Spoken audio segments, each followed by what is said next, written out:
Le 2 mars 2026, la pool de minage Océan a miné un bloc. Alors jusque-là, rien d'exceptionnel, mais en fait, c'est un bloc pas tout à fait comme les autres.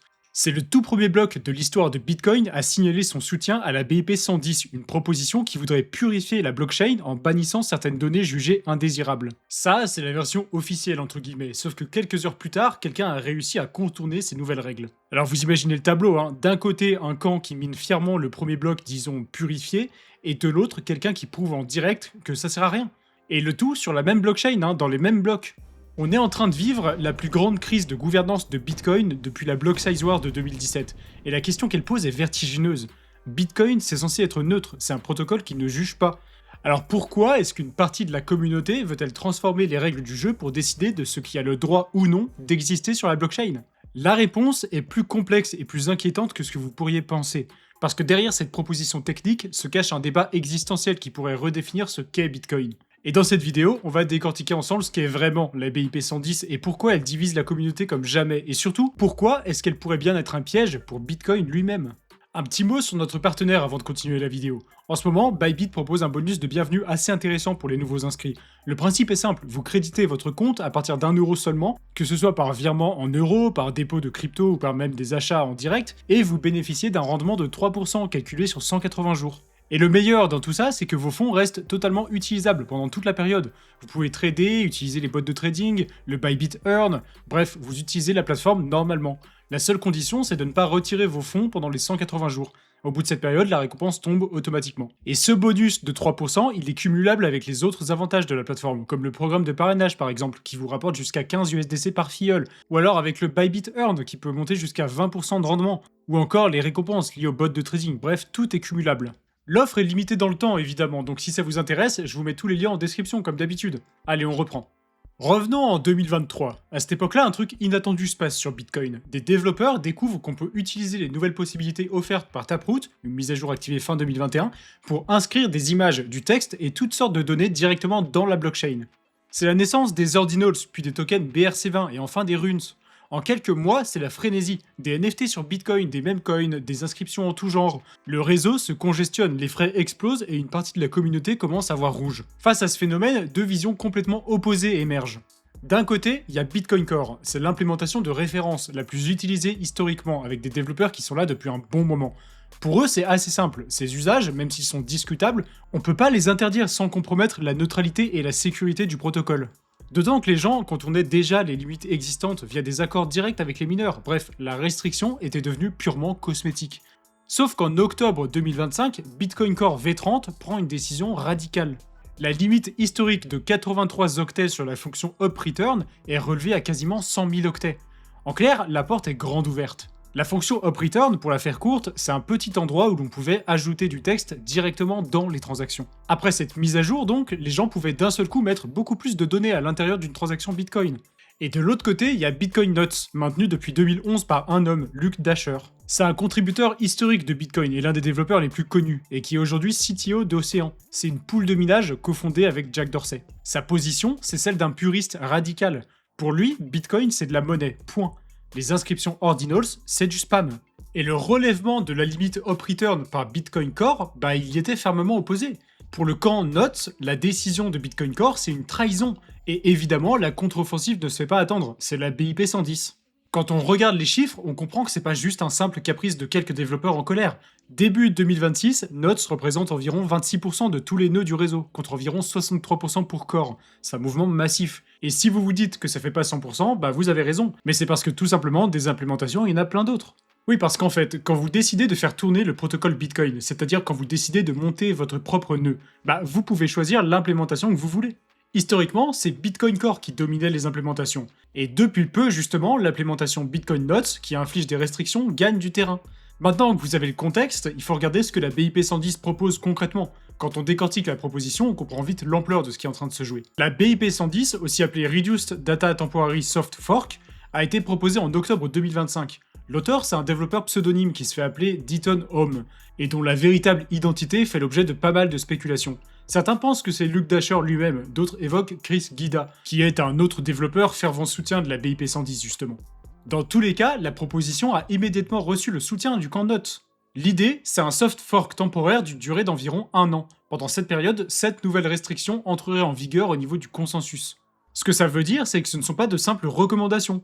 Si ces restrictions sont activées, les transactions qui ne les respectent pas deviennent tout simplement invalides. Concrètement, et sans rentrer dans chaque détail technique parce que ça serait trop long, la BIP 110 vient boucher un par un tous les trous par lesquels on peut aujourd'hui faire passer des données non monétaires sur Bitcoin. Certaines règles limitent la taille des données qu'on peut glisser dans une transaction. D'autres interdisent des techniques spécifiques utilisées par les ordinals pour encoder leurs inscriptions. Et la dernière, c'est un retour en arrière pur et simple. Elle restaure la fameuse limite des 83 octets sur UpReturn que Bitcoin Core V30 avait fait sauter quelques mois plus tôt. En gros, c'est un arsenal complet pensé pour verrouiller tous les vecteurs d'inscription de données sur la blockchain. Et un détail important quand même, les fonds créés avant l'activation seraient exemptés de manière permanente. En gros, vos bitcoins existants ne seraient pas touchés. Mais la technique c'est une chose, mais le mécanisme d'activation c'en est une autre. Alors comment est-ce qu'on active un truc pareil? La BIP 110 prévoit 2 scénarios. Le premier, c'est la voie douce. Si 55% des mineurs signalent leur soutien, l'activation se déclenche automatiquement. La deuxième, c'est la manière forte. Si ce seuil n'est pas atteint d'ici septembre 2026, les nœuds qui supportent la BIP 110 imposent des nouvelles règles de leur côté, que les mineurs le veuillent ou non. Oui, parce qu'un mineur et un nœud, c'est pas pareil, les deux sont des entités différentes, et les deux ont un pouvoir de décision sur le protocole, évidemment. Mais ça, on va y revenir, Pour l'instant, retenez bien 55%. C'est le seuil de validation des mineurs au-delà duquel la BIP 110 peut passer, comme je vous le disais. Sauf que dans l'histoire de Bitcoin, on n'a jamais vu ça. Pour activer Segwit, il fallait 95% des mineurs. Pour Taproot, c'était 90%. La BIP 110 demande 55%. C'est un changement de paradigme total, et Adam Back, le CEO de Blockstream, a qualifié ce seuil d'attaque contre la crédibilité de Bitcoin. Et de l'autre côté, les partisans de la BIP 110 rétorquent que 95%, ça donne un droit de veto à des minorités capables de bloquer toute évolution. Et en disant ça, ils ciblent directement les mineurs, parce qu'en vérité, il y a beaucoup plus de nœuds que de mineurs sur Bitcoin. Alors pourquoi ce serait à eux d'avoir un veto? Et puis même, à ce stade, vous vous demandez peut-être pourquoi le seuil est si bas. La réponse, c'est que Bitcoin fonctionne comme ça. En fait, ce sont les auteurs du BIP eux-mêmes qui proposent le seuil, et ils essaient d'obtenir un consensus suffisamment large parmi 3 factions qui ne s'entendent pas toujours. Que ce soit les développeurs, les mineurs ou les opérateurs de nœuds, ces 3 groupes ont des intérêts divergents. Un développeur veut faire avancer le protocole, un mineur il veut préserver ses revenus, et un opérateur de nœuds il veut la stabilité du réseau qu'il fait tourner. Ce fameux seuil, c'est donc le résultat d'une négociation politique autant que technique. Évidemment, la gouvernance de Bitcoin est un sujet extrêmement complexe, et je peux pas en aborder toutes les facettes en une seule vidéo, ça mériterait un bouquin en entier. En tout cas, l'implémentation de la BIP 110 est distribuée exclusivement comme un fork de Bitcoin Notes. Ça veut dire que tout le code passe par un seul développeur, Luke Dasher. C'est une concentration de pouvoir technique qui, quand on y réfléchit bien, est assez ironique pour un écosystème qui prône la décentralisation. Et c'est peut-être ça le vrai danger de toute cette histoire. Bon, on a vu les règles, on a vu le mécanisme d'activation, et maintenant il faut qu'on parle de ce qui s'est passé le jour même où tout ça a été mis en mouvement. Parce que c'est probablement le retournement de situation le plus embarrassant de toute cette saga. On est le 2 mars 2026. Océan mine son premier bloc BIP 110, et ça a l'air de bien marcher, le camp de Bitcoin Notes fait la fête, il n'y a aucune inscription dans le bloc en question. Et pendant ce temps-là, Martin Abovstiak, un développeur slovaque, réussit à inscrire une image complète de 66 kilooctets dans une seule transaction Bitcoin. Jusque-là, rien de nouveau, vous me direz. Sauf que cette image, elle n'utilise aucun des 3 principaux vecteurs que la BIP 110 est censée bloquer. Dit autrement, en quelques heures seulement, il a contourné l'intégralité des restrictions proposées. Et l'image en question, c'est une photo de Luke Dasher qui est en train de pleurer. C'est une provocation totale, mais la démonstration technique force le respect. Et ça va bien plus loin, parce qu'évidemment, les partisans de Bitcoin Nuts lui ont répondu. Ils ont affirmé que ce genre d'inscription nécessitait forcément UpReturn ou Taproot pour fonctionner. Sauf que, c'est faux, la transaction n'utilise ni l'un ni l'autre. Elle passe par Segwit, une technologie qui existe depuis 2017, dont je vous parlais tout à l'heure. Ils ont aussi dit que la BIP 110 empêcherait ce type de manipulation. Et c'est faux aussi. Martin a créé une version de sa transaction parfaitement conforme aux règles de la BIP 110, et elle est encore plus lourde que l'original. Et c'est là que la démonstration prend vraiment tout son sens. Parce que quand vous forcez quelqu'un à découper ses données en petits morceaux pour contourner vos restrictions, il crée davantage de sorties dans sa transaction, et chaque sortie supplémentaire pèse sur les nœuds du réseau. En clair, les restrictions de la BIP 110 n'éliminent pas le spam, elles le rendent plus lourd pour le réseau. C'est exactement l'inverse de l'effet recherché. Pour Martin, accepter que le protocole Bitcoin filtre certains types de données aujourd'hui, c'est accepter le principe qu'on peut dicter ce qui a le droit d'exister sur la blockchain demain.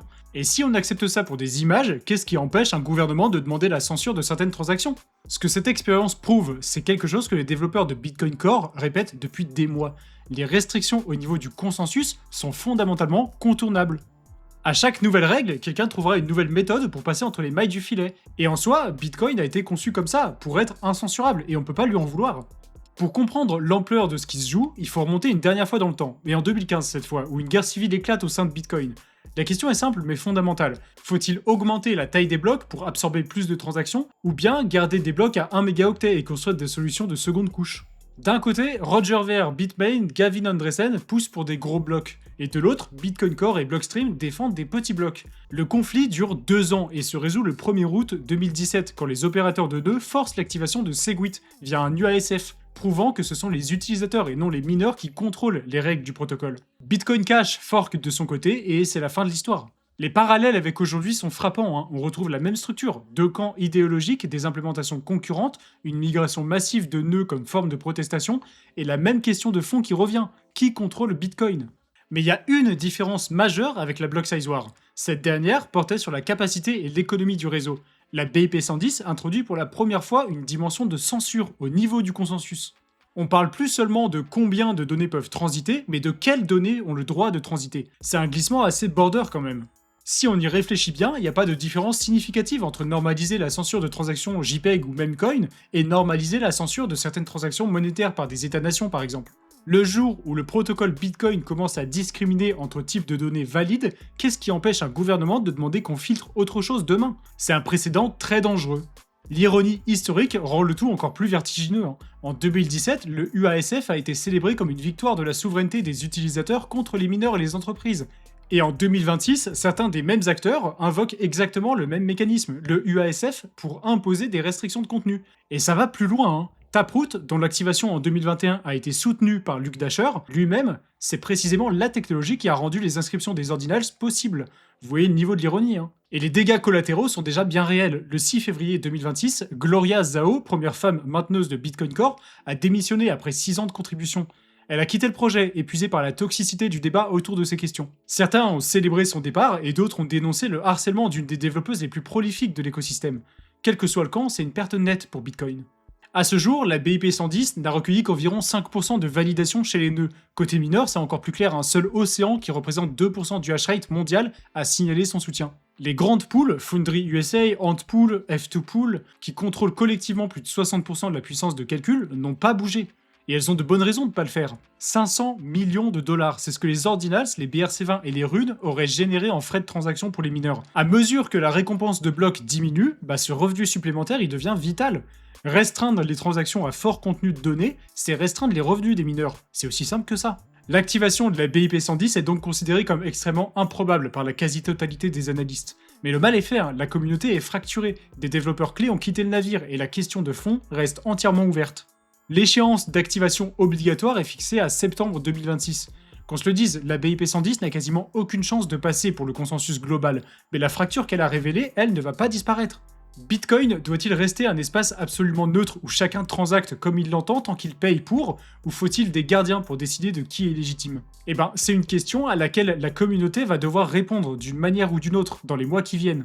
Et pour suivre tout ça, rien de tel que de rejoindre notre canal Telegram d'actualité. On traite toute l'actu crypto et on vous transmet ça en condensé et en direct. Ça fait gagner un temps de fou, évidemment, et c'est totalement gratuit. Alors rejoignez-nous. Et aussi, Kara est de retour sur Steady Lads, alors allez voir ses nouvelles positions sur le marché crypto. Et n'hésitez pas non plus à aller jeter un œil aux offres de Bybit, le partenaire du jour. Ça vaut le coup. Et je vous mets tous les liens en description comme d'habitude. Si la vidéo vous a plu, laissez un like et abonnez-vous, ça nous aide beaucoup. Et dites-moi en commentaire si vous pensez que Bitcoin devrait rester absolument neutre ou s'il faut poser des limites. Et dites-moi aussi si vous avez des idées de sujets pour de prochaines vidéos. Et d'ici là, on se dit à la prochaine. Bye.